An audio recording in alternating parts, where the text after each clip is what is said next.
Example of disorganized persons. Palalay, because of palalay, he brought my shoes into ground. Disorganized. Contagious ba, pre? Contagious. Kinaman, Joven, ito yung pinanagit palalay. Nangisita yun. Compare to the other. To that one. Nag-dirty. How dare you? Sika palalay because of you. Tululis. Because si palalay, so tinangrugi ito yung sapatos ko. Awan, sister B. So, neta, kung compare to that one, neta, narugi. Shoot him to the canal. Neta, ni palalay. So,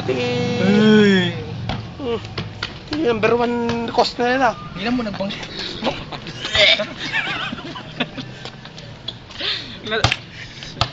The so-called gastroesophageal reflux disease. I need Sangsten. More joke. For my esophageal varices. Yes. Okay na yun, nilunok ko.